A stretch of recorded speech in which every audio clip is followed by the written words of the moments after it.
Welcome back. With a new Royal Bahamas Defense Force Commodore set to take office in a matter of days, and the nation's borders and fishing grounds still susceptible to incursions by drugs, firearms, and human smugglers, as well as poachers, the Minister of National Security was asked about the state of the military fleet of vessels. He added that quite a number of the larger vessels are out of service due to grounding errors or dry docking for routine servicing.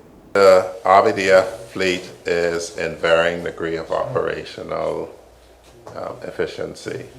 The public would know that the HMBS 80 Hannah is inoperative. That's a 42-meter craft because of 2 groundings. The HMBS Cascarilla is out of service. That is a 30-meter craft because of a grounding. The HMBS Derwood Knowles is currently in Florida on dry dock for regular dry docking. The HMBS Kamalami is at sea on patrol in Southern Command. HMBS Lignum Vitae and Madeira are functional. Mr. Monroe acknowledged that there will be some challenges for the new Commodore, Captain Floyd Moxey, and his executive team to get the fleet back up to full strength. So the fleet is in varying degree of operations. One of the challenges for the incoming command team that they've already been set is to return the fleet to optimum readiness and availability. Varies. Vessels have to be regularly dry docked. So for instance, the dry docking of Derwood Knowles is a $2+ million exercise, and all of the vessels have to go on routine dry docking.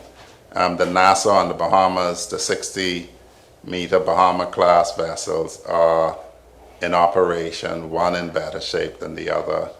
They are reaching the point that we have to consider whether or not they are to be refit completely or replaced. According to Mr. Monroe, the government has taken delivery of 2 new 41-foot safe boats, with another 2 set to arrive later this month. Additionally, there are about 8 jet skis that are used to patrol Nassau Harbor that are in service. Opposition Deputy Leader Shannon Dawn Cartwright, in a written statement today, criticized the Minister of National Security, Wayne Monroe, who he accused of being out of touch with the day-to-day realities facing Bahamian first responders, after Mr. Monroe reportedly said there is no indication that the fire services lack resources. Mr. Cartwright said this claim by Mr. Monroe is not supported by the facts on the ground or the sentiments of those on the front lines in the wake of recent fires around the country, with just 5 fire trucks nationwide. Mr. Cartwright said the current circumstances are unacceptable and that the fire services deserve resources, investment, and respect. He said this should be a moment for reflection and action, not dismissive comments by the minister responsible. Last week, there was a bit of tension in the air as it relates to Bahamian nurses, as the Ministry of Health hosted a 3-day symposium for 40 new nurses from Ghana. But today, nurses gathered at the Judith Thompson Primary School in the Centerville constituency for a pep rally to celebrate National Nurses Month. The event was hosted by the Public Hospitals Authority under the theme, Our Nurses, Our Future, Caring for Nursing Strengthens Economies. Nurses Month is a nationwide observance dedicated to promoting the nursing profession and honoring the invaluable contributions of nurses to the health and development of the Bahamas.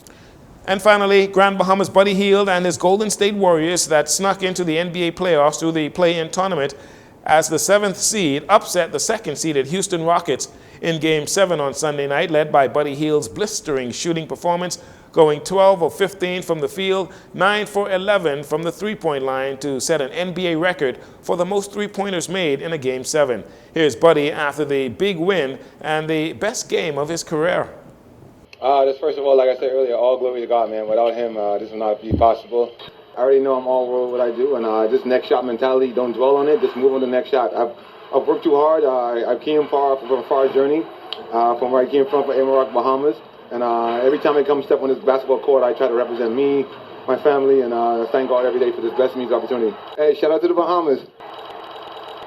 Buddy finished with a career-high 33 points to lead the Warriors. They advanced to the second round to face the Minnesota Timberwolves, who eliminated the LA Lakers. Game 1 of the best-of-7 series is set for tonight at 9:30 p.m. on TNT. That'll do it for your JCN Evening News. I'm Jcn Saunders. It's been a pleasure to have you join us. This segment of the news has been brought to you by Sun Oil Limited.